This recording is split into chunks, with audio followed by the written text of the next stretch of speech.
तो आप सभी का स्वागत है फिर से इस मेगा प्लेटफॉर्म पर। आज हम चर्चा करने आए हैं जो अभी जीआईसी में 24 जनवरी को प्री एग्ज़ाम हुआ था आपका आर्ट सब्जेक्ट का, उसके बारे में आज हम बात करेंगे और उसकी कट ऑफ जाने के क्या चांसेस हो सकते हैं। और जो मेंस का भी एग्ज़ाम होना है, आपका जो मुख्य परीक्षा होनी है जिसकी तिथि भी निर्धारित हो गई, जिसकी डेट आ गई है 13 जून को आपकी परीक्षा है मेंस की। तो आप सभी लग जाइए, उसके लिए प्रिपेयर हो जाइए। और हालांकि कट ऑफ अभी ऑफिशियल कट ऑफ आना अनाउंस होना अभी बाकी रह गया है। आज हम बात करेंगे कि जो बच्चे रजिस्टर्ड कितने टोटल हुए थे और कितने बच्चों ने परीक्षा दी थी, यानी कितने अपीयर्ड हुए थे, और क्या चांसेस बन सकते हैं कट ऑफ जाने के, क्या चांसेस बन सकते हैं, कितने पे हम अपने आप को सेफ मान के चलें और किस हिसाब से हम मेंस के लिए लग जाएं, किस हिसाब से हम मेंस के लिए प्रिपरेशन करें। कुछ महत्वपूर्ण बातों पर हम चर्चा करेंगे, कुछ इम्पॉर्टेंट आपको टिप्स बताएंगे मेंस एग्ज़ाम को लेकर, जिन चीज़ों को आपको विशेषकर उसमें ध्यान रखना है। और कुछ ऐसे इम्पॉर्टेंट फैक्ट हैं जिनको हम बताएंगे, जिन पे आपको अच्छे से रिवीजन करने की ज़रूरत है प्रेजेंट टाइम में, क्योंकि समय काफ़ी कम बचा हुआ है। 13 जून को डेट आ चुकी है, हालांकि वो संभावित डेट है, चेंज होने के भी चांसेस हैं, लेकिन चेंज होने के चांसेस बहुत कम बन रहे हैं। परीक्षाएं ज़रूर हो जाएंगी, हर हाल में हो जाएंगी, तो आप सभी प्रिपेयर रहिए।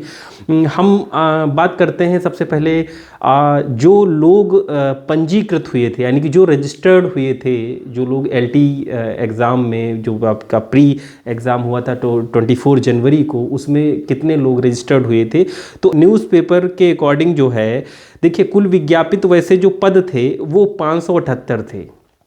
578 जो है वो कुल विज्ञापित आपके पद थे, जिसमें से बालक वर्ग में यानी कि बॉयज़ कैटेगरी में 383 यानी कि 383 टोटल पोस्ट थी, और बालिका वर्ग में यानी कि गर्ल्स में 195 पोस्ट थी टोटल। ठीक है। और अकॉर्डिंग टू न्यूज़पेपर, अखबार की कटिंग के हिसाब से जो आई थी, कटिंग अखबार की आई थी, उस हिसाब से कुल पंजीकृत जो है स्टूडेंट्स जो हुए थे वो 19,747 ये रजिस्टर्ड हुए थे, जिन्होंने आवेदन करे थे, जिन्होंने फॉर्म भरे थे 19,747, 19,747। और कुल उपस्थित जो स्टूडेंट हुए थे उनका जो परसेंटेज था 49.67%, लगभग अप्रॉक्स 50% के आसपास आप मान सकते हो, वो थे 9,873 कैंडिडेट्स। यानी कि 19,747 में से जो लोग परीक्षा में बैठे, जो परीक्षा में शामिल हुए, वो थे 9,873। और चूँकि 15 गुना लोगों को बुलाया जाना है, तो उस हिसाब से जो चयनित होंगे, जो अभी आपकी प्री परीक्षा में जो 9,873 लोग जो बैठे थे, इसमें से जो लोग चयनित होंगे वो होंगे, अगर हम 578 यानी कि 578 पोस्ट के हिसाब से अगर हम 15 गुना करें उसका, तो हो रहा है 8,670, यानी कि 8,670 स्टूडेंट्स जो है वो मेंस एग्ज़ाम के लिए क्वालिफाई हो पाएंगे। अब कुछ जो है कैंडिडेट्स वो लेफ़्ट हो जाएंगे, लगभग 1203 कैंडिडेट जो है वो लेफ़्ट भी हो जाएंगे, वो डिस्क्वालीफाई होंगे प्री में। तो यानी कि ये जो इम्पॉर्टेंट पॉइंट है वो ये बताता है, इंडिकेट करता है कि प्री में लगभग लोगों का क्वालिफाई होना तय है, ये पहले से तय है। और इसका बेनिफिट ये अच्छा है कि 50% स्टूडेंट्स ही अटैम्प्ट दे पाए और अपीयर हो पाए, तो इसका बेनिफिट अन्य लोगों को मिलेगा जो लोग एग्ज़ाम में बैठे थे। ठीक है, इनका सीधा सीधा इसका बेनिफिट मिलेगा। लेकिन लगभग 1203 जो है अभ्यर्थी इनको झटका लगने वाला है। ये इनको सीधी सी बात है, ये प्री में क्वालिफाई नहीं कर पाएंगे, हर हाल में क्वालिफाई नहीं कर पाएंगे। और लेकिन जो है 8,670 स्टूडेंट्स जो है वो क्वालिफाई कर पाएंगे। तो इससे इंडिकेट सबसे पहले तो ये हो रहा है कि कट ऑफ जाने के चांसेस कहीं ना कहीं कम बन रहे हैं, क्योंकि 50% ही जो है स्टूडेंट्स इसमें अपीयर हो पाए हैं। अच्छा, अब दूसरी बात ये है कि इसके लिए जो अनिवार्य न्यूनतम अंक था, जो मिनिमम क्राइटेरिया एक था, वो आप पूरा कर पा रहे हैं कि नहीं कर पा रहे हैं, ये भी डिपेंड करता है। ऐसा नहीं कि 50% स्टूडेंट अपीयर हुए थे तो आप सबके सब उसमें क्वालिफाई ही हो जाएंगे, सबके सब मेंस में पहुंच जाएंगे। अगर आप वो क्राइटेरिया, मिनिमम जो क्राइटेरिया था क्वालिफाई करने का प्री का, अगर वो आप क्वालिफाई नहीं कर पाए हैं तो आप मेंस के लिए अपेयर्ड नहीं हो पाएंगे, किसी भी हाल में अपेयर्ड नहीं हो पाएंगे। वो क्वालिफाइंग एरिया क्या था? क्वालिफाइंग क्राइटेरिया क्या था, वो था एक तो देखिए 1/3 न्यूनतम अंक जो है माइनस मार्किंग के साथ ये प्री का आपका एग्ज़ाम हुआ है। तो अगर किसी ने ज़्यादा अटैम्प्ट करने की कोशिश की होगी तो जाहिर सी बात है, हो सकता है उसका नुकसान भी हुआ हो, ठीक, उसको लॉस उठाना पड़ा हो, क्योंकि ज़्यादा अटैम्प्ट करने के चक्कर में आपके कई क्वेश्चंस ऐसे हैं जो आपके गलत हो जाते हैं और उससे आपके जो अच्छे प्रश्न हैं, यानी कि जो आपने सही कर लिए थे, करेक्ट कर लिए थे, वो भी आपके माइनस मार्किंग में चले जाते हैं। तो 1/3 माइनस मार्किंग थी। खैर जनरल के लिए जो क्राइटेरिया था मिनिमम क्वालिफाई करने का, प्री क्वालिफाई करने का, वो था 40%, यानी कि 150 प्रश्नों में अगर 60 प्रश्न आपके सही हैं, कोई जनरल कैंडिडेट है, तभी वो मेंस के लिए क्वालिफाई कर पाएगा। यदि वो उसके 59 हैं, 58 हैं, 57 हैं, 52 हैं, तो वो मेंस के लिए क्वालिफाई नहीं कर पाएगा। EWS के लिए भी 40% तय था, 60 प्रश्नों का ही उसके लिए भी एक क्राइटेरिया निश्चित किया गया है। OBC कैंडिडेट के लिए भी 40% 60 प्रश्नों का ही क्राइटेरिया था।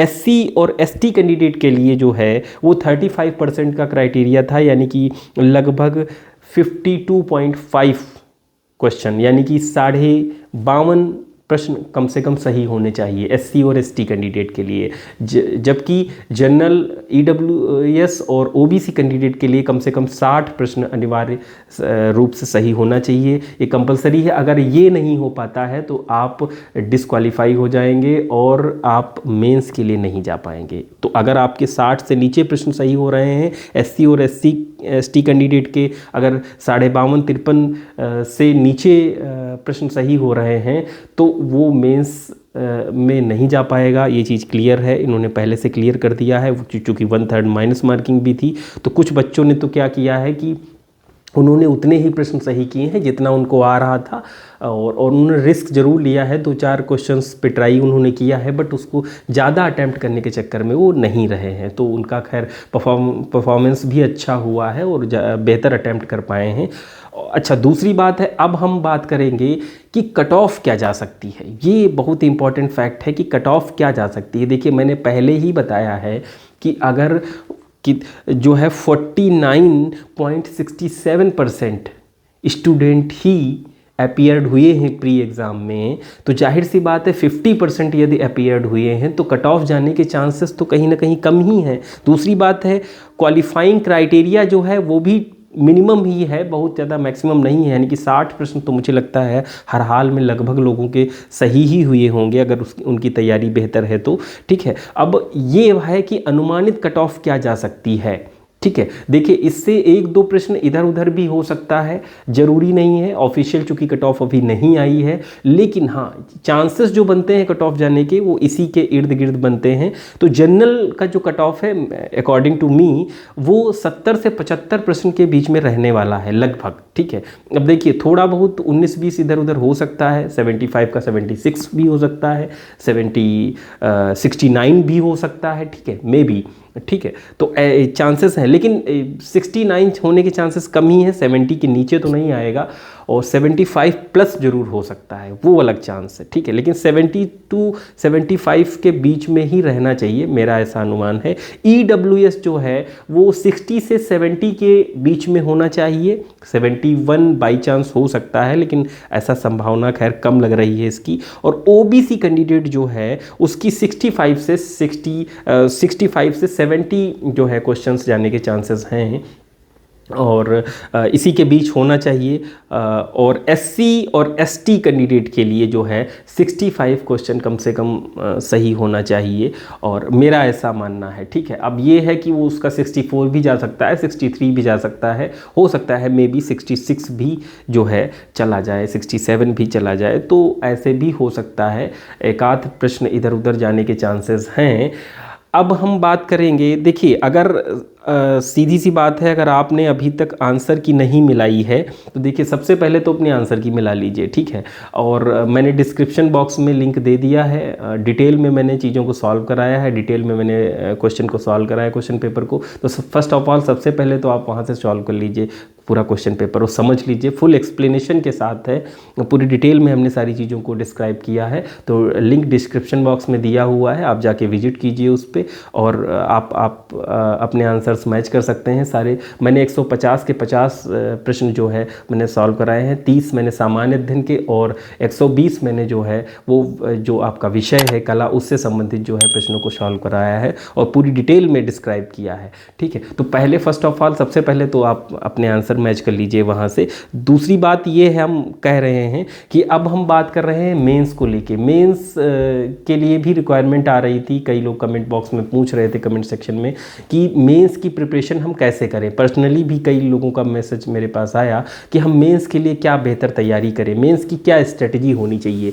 चूँकि मुख्य परीक्षा है और चूँकि सबसे खास बात है ये पहली बार लोक सेवा आयोग सबसे पहली बार ये परीक्षा आयोजित करवा रहा है, यानी कि डिस्क्रिप्टिव परीक्षा जो है वो कभी इसके पहले खैर एलटी एग्ज़ाम में नहीं हुई है। ठीक है, तो एलटी के एग्ज़ाम में ये पहली बार परीक्षा है तो काफ़ी लोग घबराए हुए हैं, वो रिस्क नहीं लेना चाहते हैं। चूँकि काफ़ी टाइम बाद तो खैर वैकेंसी अच्छी आई है, 2018 में विज्ञापन आया था, उसके बाद 2025 में विज्ञापन देखने को मिला है। और ये अच्छी बात है कि तुरंत के तुरंत परीक्षाएँ हो जा रही हैं और आई थिंक सिलेक्शन भी लास्ट 26 तक जो है मिल जाना चाहिए लोगों को। तो लोगों का प्रश्न ये था कि हम किस स्ट्रेटजी के साथ जो है मेंस की तैयारी करें, कैसे फोकस करें और किन चीज़ों का हम ध्यान रखें, कौन से फैक्ट्स ऐसे हैं जो इम्पॉर्टेंट है मेंस के लिए। तो देखिए, सबसे पहली बात तो मैं ये कहूँगा मेंस के लिए आपको करना क्या चाहिए। सबसे पहले तो आपको लिखने की हैबिट डालनी चाहिए, आपको आपकी राइटिंग स्किल अच्छी होनी चाहिए। ठीक है, स्पीड अच्छी होनी चाहिए, क्योंकि बहुत लोग क्या है कि चूँकि एमसीक्यू टाइप से क्वेश्चन पूछे जाते हैं तो उनकी लिखने की जो हैबिट है वो एकदम चली जाती है, क्योंकि वो एकेडमिक तक रहती है। उसके बाद जब कंपटीशन में हम आ जाते हैं तो कंपटीशन लेवल में क्या है, एमसीक्यू तैयार करने के चक्कर में हमारा जो लिखने की जो हैबिट है वो चली जाती है, वो हैबिट नहीं रह जाती हमारे अंदर। तो देखिए, वो प्रैक्टिस आपको डालनी पड़ेगी। पहले तो आप राइटिंग स्किल को अच्छी कीजिए, पहली बात तो स्पीड अच्छी कीजिए। ठीक है, पहली तो स्पीड आनी चाहिए, आपकी कलाई में मोमेंट होना चाहिए अच्छा। दूसरी बात है फिर आपकी राइटिंग स्किल अच्छी होनी चाहिए, यानी कि जो आपका लेख है वो सुंदर होना चाहिए, आकर्षक होना चाहिए। तीसरा पॉइंट महत्वपूर्ण ये है कि हम उनको जो है यानी कि जो डिफ़ाइन कैसे करें, यानी कि हेडिंग्स स्पेशली जो है परिभाषित कैसे करें, परिभाषाएं कैसे जो है लिखें, और कौन से ऐसे महत्वपूर्ण बिंदु हैं जो किसी प्रश्न को सॉल्व करते समय हम ध्यान रखें, है ना। ये बहुत इंपॉर्टेंट चीज़ है, तो इसकी थोड़ी प्रैक्टिस करें, थोड़ा अभ्यास करें। और चौथा महत्वपूर्ण मैं पॉइंट ये बताऊंगा कि कौन सी बुक्स से तैयारी करें, है ना। ये बहुत इंपॉर्टेंट फैक्ट है, क्योंकि कई बार तो ऐसा होता है कि हम नोट्स से पढ़ते हैं, सेल्फ जो नोट्स होते हैं उनसे हम तैयारी करते हैं, या कि हम जो कोचिंग्स के नोट्स होते हैं उनसे तैयारी करते हैं, या कि जो शॉर्ट नोट्स टाइप बुक आती हैं हम उनसे तैयारी करते हैं।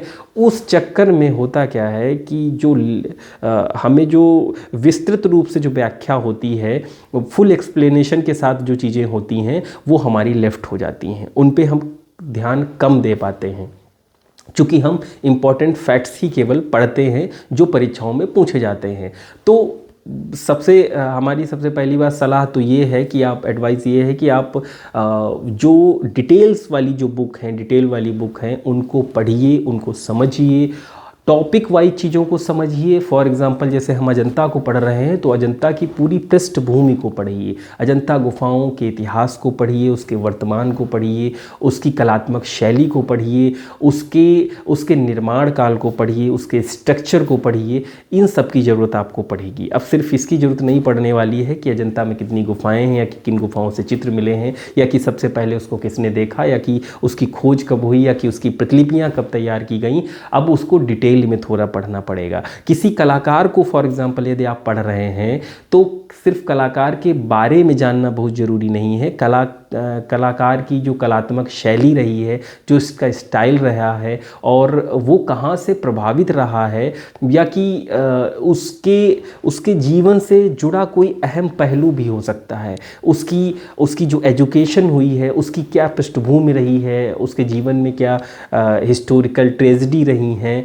ये इम्पॉर्टेंट फैक्ट्स हैं, ऐसे चीज़ों को पढ़िए। और कोई हम कला संस्थान यानी कि आर्ट ऑर्गेनाइजेशन के बारे में पढ़ते हैं, आर्ट इंस्टीट्यूट के बारे में पढ़ते हैं, उसके हिस्टोरिकल थोड़ा आपको चीज़ों को पढ़ना पड़ेगा, उसके इतिहास को पूरा जानना पड़ेगा। कुल मिला के थोड़ा आपको विस्तृत जानकारी चाहिए। विस्तृत जानकारी आपको कहाँ से मिलेगी? विस्तृत जानकारी आपको जो डिटेल्ड बुक है उन्हीं से मिलेगी, तो थोड़ा आपको पढ़ने की ज़रूरत है। दूसरी बात है, आपके पास प्रॉपर अभी समय है, 13 जून तक अभी ठीक ठाक आपके पास समय है। अभी फरवरी है आपके पास, मार्च है, अप्रैल है, मई है, ठीक है, तो ठीक ठाक समय है। आप अच्छे से तैयारी कर सकते हैं। बेहतर आपकी तैयारी ऑलरेडी है ही है, और बस फ़र्क इतना है कि आपकी राइटिंग स्किल अच्छी होनी चाहिए। दूसरी बात है, राइटिंग स्पीड होनी चाहिए, क्योंकि आप में लिखने की एबिलिटी होनी चाहिए। आप रुके ना परीक्षा में, लिखते रहे। तीसरी बात है, लिख आप तभी पाएंगे जब दिमाग के अंदर वो चीज़ें होंगी, ठीक है, तो उसकी स्ट्रेटजी आपको पहले से बना के चलनी पड़ेगी, तैयारी करनी पड़ेगी, और फुल एक्सप्लेनेशन के साथ चीज़ों को थोड़ा कोरिलेट करना पड़ेगा। यानी कि शॉर्टकट तरीका नहीं चलेगा, थोड़ा कोरिलेशन भी सीखना पड़ेगा कि फॉर एग्जांपल बंगाल शैली में यदि ऐसा हुआ है, ठीक है, तो कलकत्ता ग्रुप में कैसा होगा, या कि कलकत्ता ग्रुप में अगर ऐसा रहा है तो पैक कलाकारों की कलात्मक शैली जो थी वो क्या आपस में मैच हो रही थी या अलग थी। समकालीन कला यदि ये है तो आधुनिक कला का क्या तात्पर्य है, ठीक है ना। आधुनिक कला में कौन से प्रयोग हुए, समकालीन कला में नए प्रयोग कौन से हो रहे हैं, ठीक। इन ऐसी चीज़ों को आपको थोड़ा पढ़ना पड़ेगा। पारंपरिक कलाएं आपस में एक दूसरे यानी कि पारंपरिक कलाओं से हम क्या समझते हैं, पारंपरिक कला का क्या तात्पर्य है ना, ये चीज़ें हैं, ठीक है। तो कुल जैसे फॉर एग्जांपल राजा रवि वर्मा को ही हम ले लेते हैं, तो राजा रवि वर्मा यथार्थवाद से किस प्रकार जुड़े थे, यथार्थवाद से ही क्यों जुड़े, या कि कैसे जुड़े, ठीक। यथार्थवाद की शैली कैसे उनके अंदर आई, क्या उनको कहाँ से उनको प्रेरणा मिली। मतलब कुल मिला के ऐसी चीज़ें हैं जो थोड़ा आपको लॉजिकल लगेंगी, तार्किक लगेंगी, तो उसके लिए आप विस्तृत जो रूप से जो डिटेल्ड बुक हैं उनको आप पढ़िए और आप समझ जाएंगे धीरे धीरे। प्रश्नों को थोड़ा थोड़ा सॉल्व करते रहिए, थोड़ा प्रैक्टिस करते रहिए, खुद से प्रश्न बनाने की कोशिश कीजिए, है ना, क्योंकि डिस्क्रिप्टिव टाइप के जो प्रश्न हैं वो थोड़ा खुद से भी आप प्रश्न बनाने की कोशिश कीजिए, आपको चीज़ें थोड़ा समझ में आएंगी, है ना। और अगली कोई अपडेट होती है तो हम जल्द ही मिलेंगे, एक नई ताजगी के साथ, नई इन्फॉर्मेशन के साथ मिलेंगे, और कुछ नया कंटेंट आगे लेकर हम आते हैं आप लोगों के लिए बेनिफिशियल रहेगा काफ़ी एग्ज़ाम्स में।